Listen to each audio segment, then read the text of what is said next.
Welcome to a Season of Caring podcast, where there's hope for living, loving, and caring with no regret. This is Rayna Neises, your host. At the end of the year, I enjoy bringing you Encore episodes of our most listened to podcasts. This year's podcasts are brought to you by Content Magazine, a quarterly electronic magazine designed to help you find God in your caring season. It's filled with stories from other caregivers, practical tips, prayers, inspiration, and even a little bit of fun to train your brain.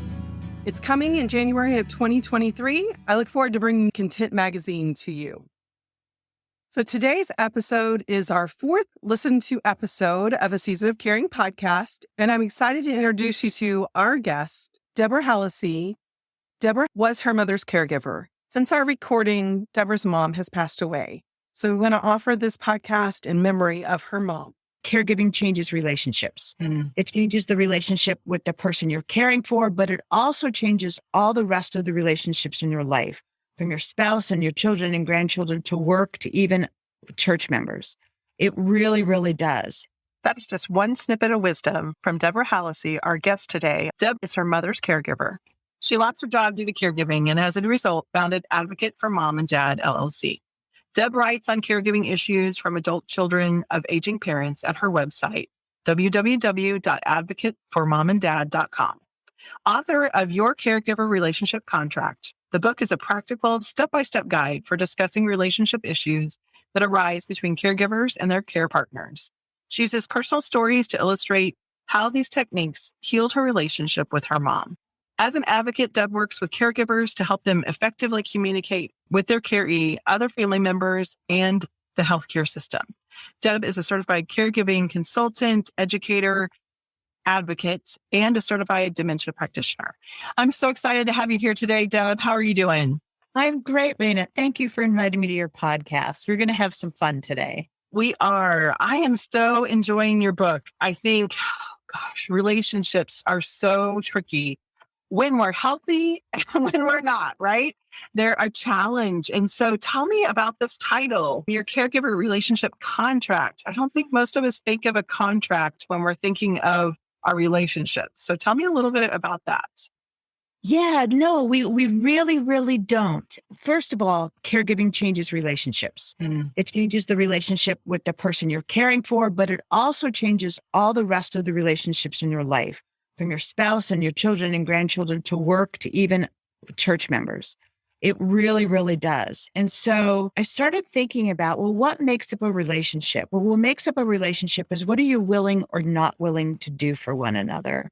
How do you feel validated and supported? And what are the shared interests and activities that you do together? So if you think about changing the relationship and just the physical tasks you might have to take on, what are you willing or not willing to do, right? Because you can set a boundary that says, this is something I can't do. We need to ask for help. And when you think about what makes a person feel validated, it's interesting because the book came from about 5 blog posts that I wrote. And the one that really started it was one I wrote for my mother's 85th birthday. Today I will be her daughter and not her caregiver. And that really speaks to how do you feel validated? Like my telling my mom, do this, do that, or we need to do this, or we need to go to the doctors, doesn't validate her. But my saying to her, Mom, I really appreciate your willingness to change what we were doing in this way because it helps me. Makes her feel heard and understood and validated. And the fact that she does change something makes me feel heard and validated. And then finally, what are your shared interests and activities? It's like as people grow older and failer, they may not be able to do what they did when they were younger at all or in the same way. So how do you still keep them so you keep that part of your relationship where you're her daughter or her son or the spouse and not just the caregiver? I think that's really, really important. Oh, girl, you're speaking my language here. You have all the important things. I think that's such a great way to summarize what you're willing to do and not willing to do so many times we just get sucked into this role and we're doing all these things that we really don't want to do, would never choose to do if we felt we had a choice. And we forget that we actually do have a choice. And so that's where the resentment and the anger comes in later. And that's so wise. And then validation, gosh, we all need it.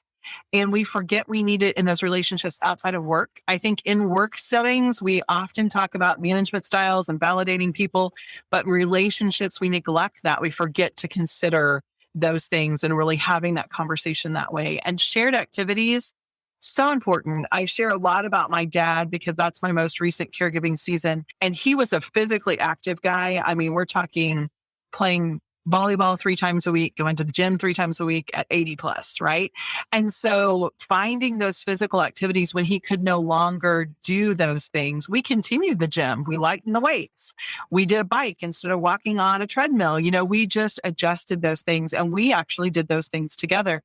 I think there is so much importance in that because we can focus on all of the tasks and forget that relationship side and those activities that we do, whether it be a puzzle together or enjoying music together, that's the relationship. And it's so important to feed that throughout this journey. So I love that. So excited. Okay. In your book, you talk about unspoken expectations. Oh, they're tricky, aren't they? So tell us a little bit about why that's so important to realize that those are a part of our relationships. Yeah, I'll tell you, the aha moment came for me when my dad was diagnosed with congestive heart failure in 2014. And that November, he went in the hospital and he was in the hospital for 2 weeks.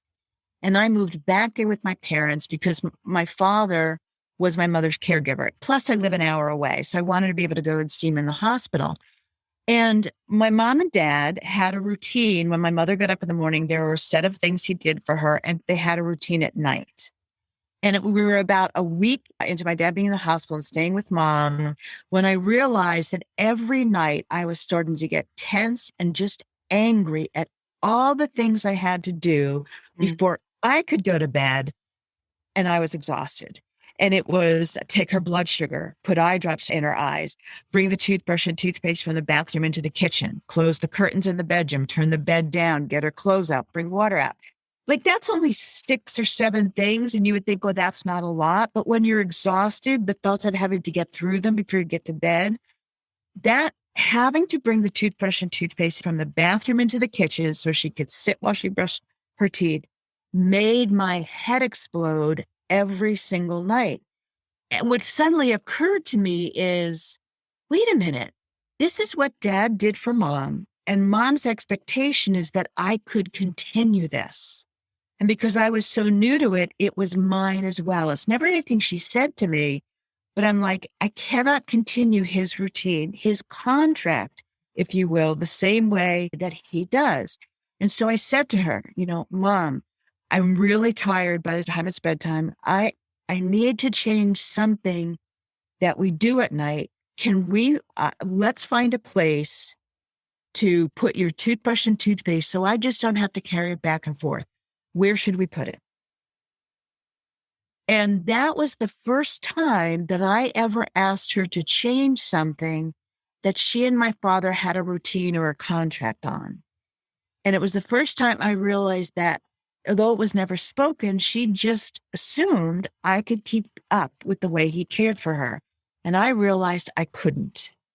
And so it was this just big moment. And, and once I had that realization, I realized there were lots of unspoken expectations, both on her part and mine, and that people aren't mind readers. And if you don't tell them what's going on and all of a sudden they cross a boundary they don't know you've had, that's when you blow up at them. And that's just not good.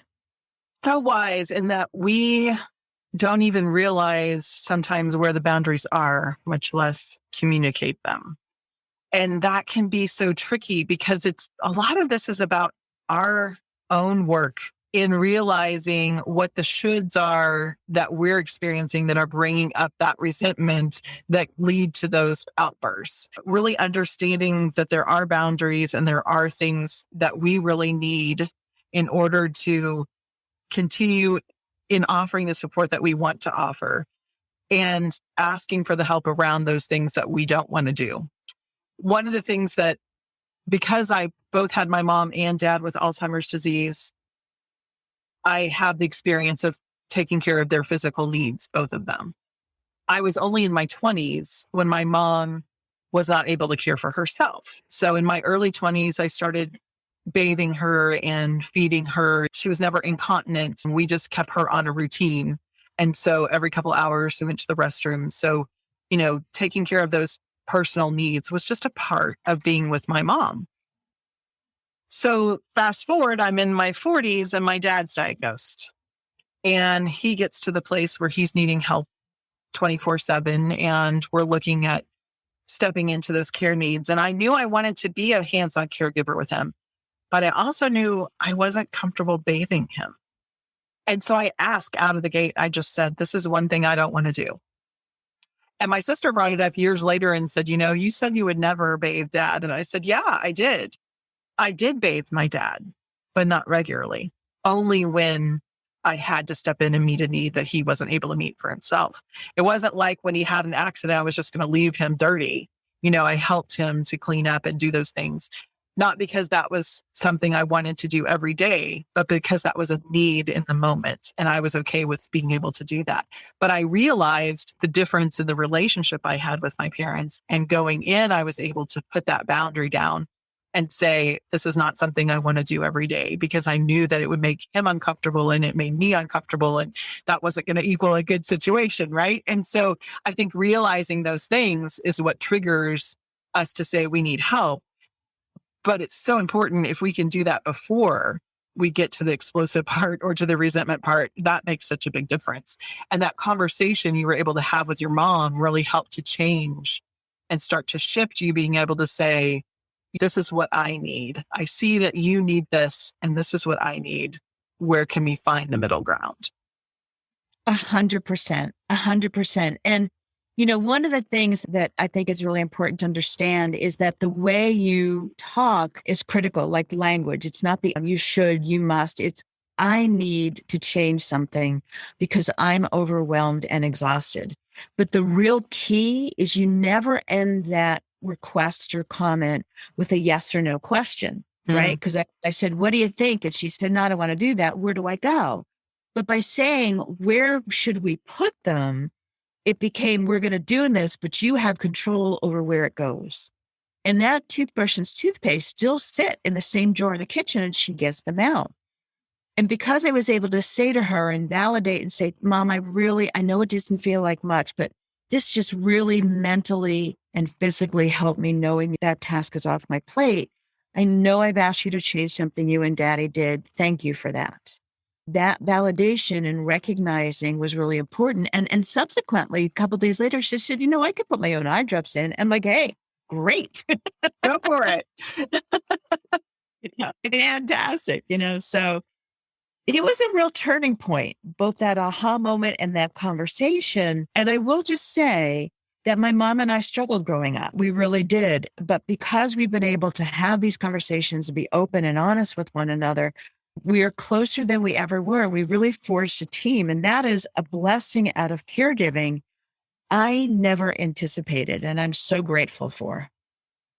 I love that. I love that you just done that, because so many times my story is not that story.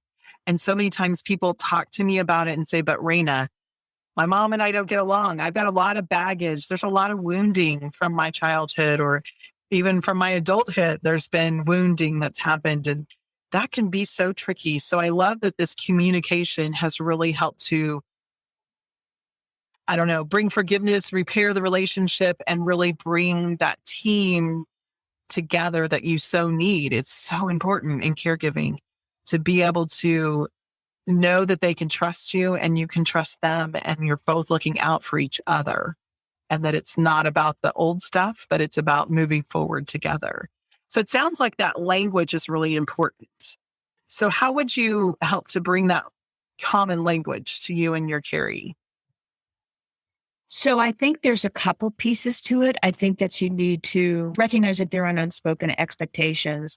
And the first time you're working through this and really practicing it, somebody's going to cross the boundary and you're going to snap.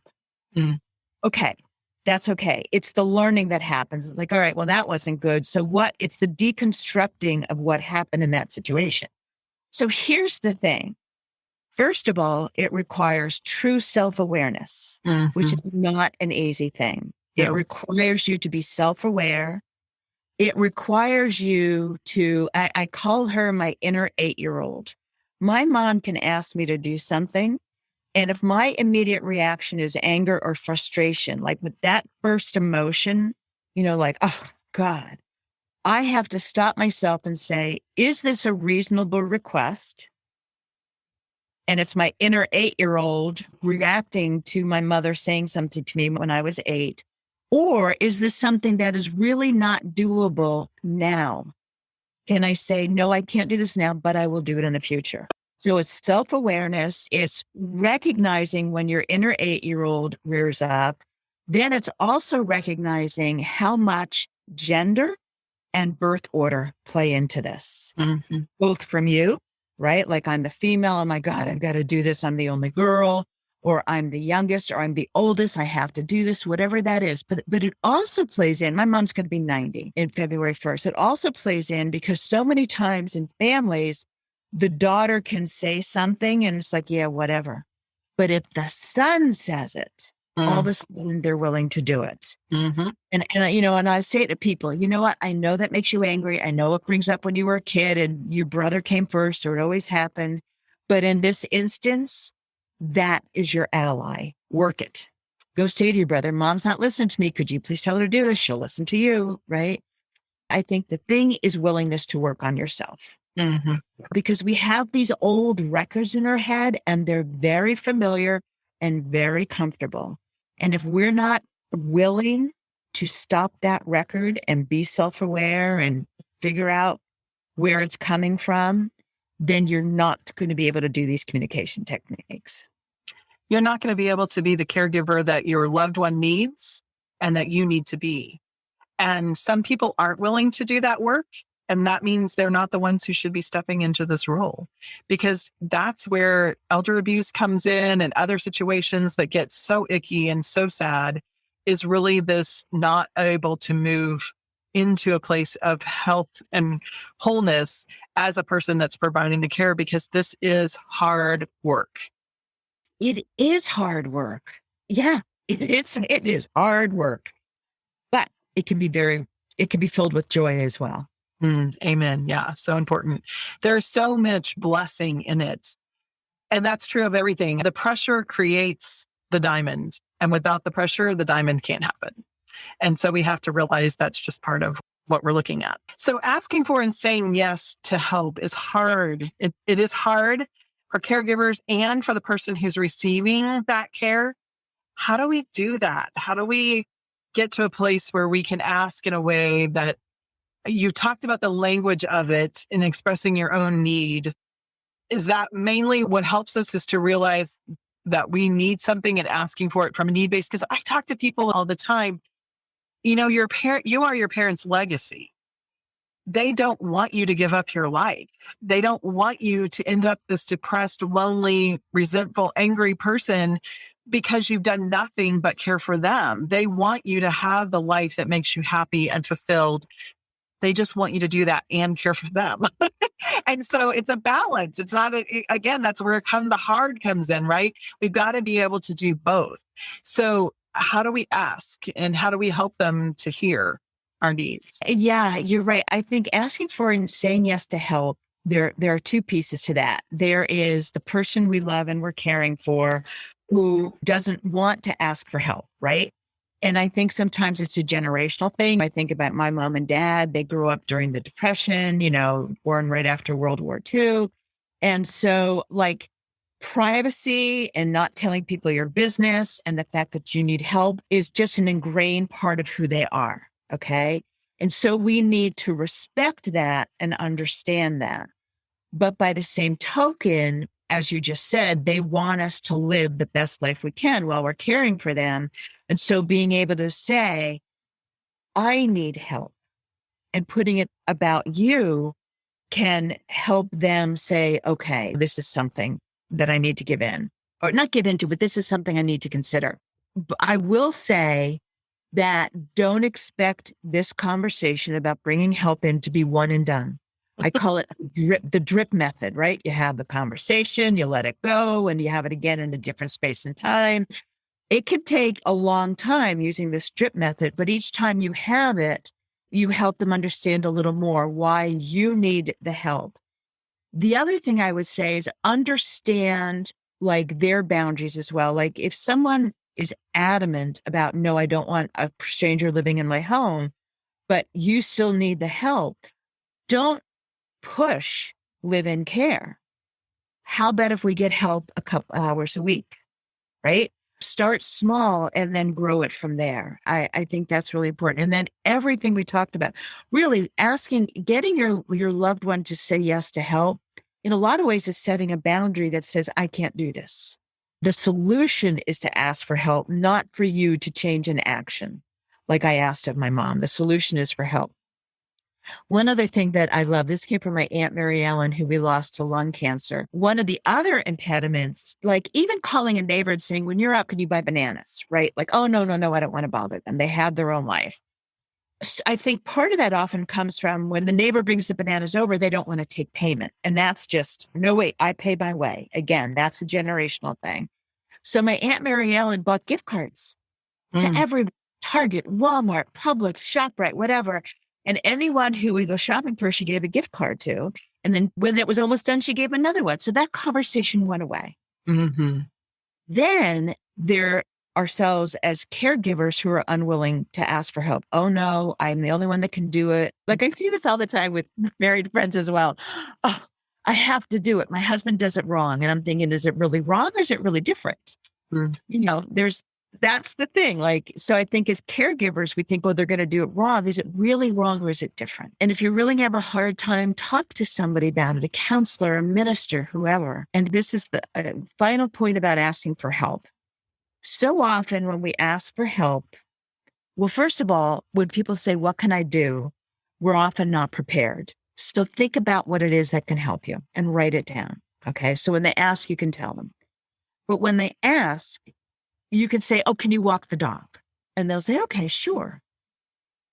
But that's not enough information for them. If you say, can you walk the dog Tuesdays and Thursdays between 5 to 7 for 20 minutes? You have now created a smart ask.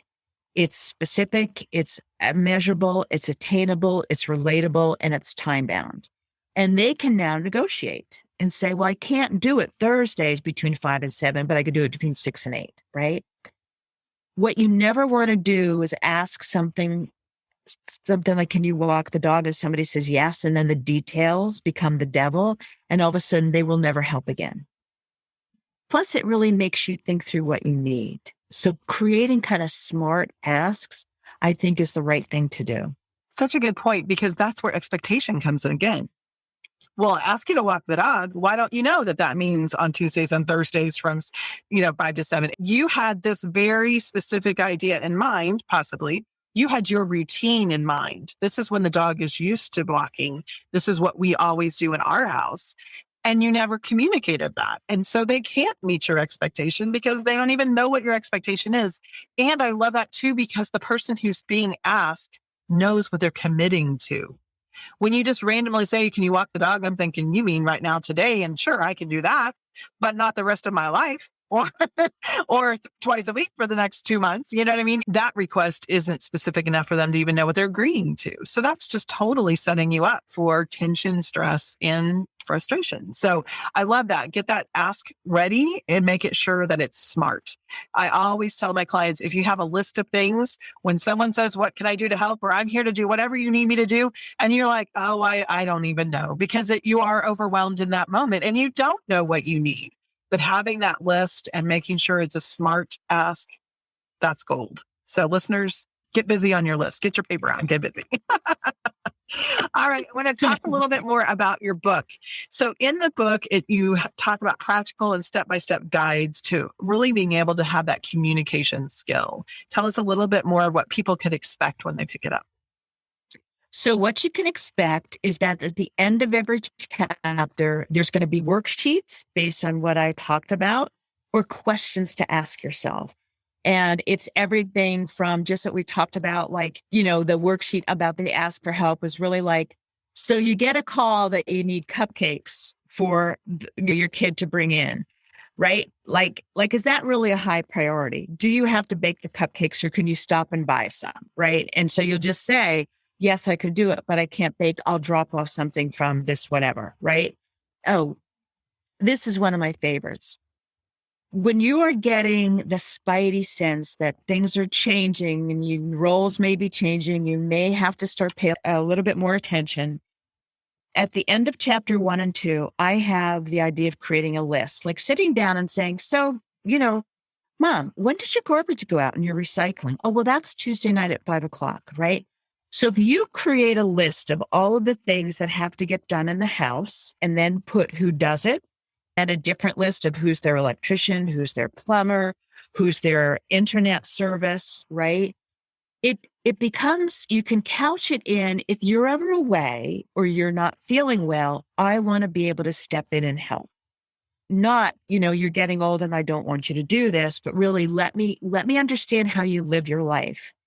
And that includes a list of what they love to do. I want to go to church on Sunday morning at 9:30.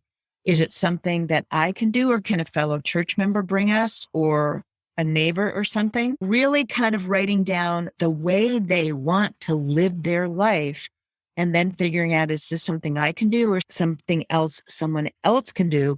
And who is that person? Gold. You have to honor who they are. They've lived a long life. They are still alive. They're not gone. And just because they're reaching a point in which they need help doesn't mean that they should have to change everything about their life. Doesn't mean that gets to stay completely the same. It does mean that together you can work on helping to honor who they are, what's important to them, and provide those things. And it doesn't have to be you that does it. I say it over and over again, build your team, find the people that they need to support them so that they can grow old. You can walk them all the way home and have a life that you love. It doesn't have to be either or, it needs to be both. Oh, I just love you, Deb. Thanks so much for being on the podcast today. Listeners, make sure that you check out her website at www.advocateformomanddad.com, and definitely Your Caregiving Relationship Contract book is available at Amazon. And anything else you would like to share with our listeners as we wrap up today? Yes, I want to share what my best friend told me while we were talking. We talk about what the high of the week is and what the low of the week is. And one time it had been a very bad week with my mom. And she said to me, you're doing the best you can.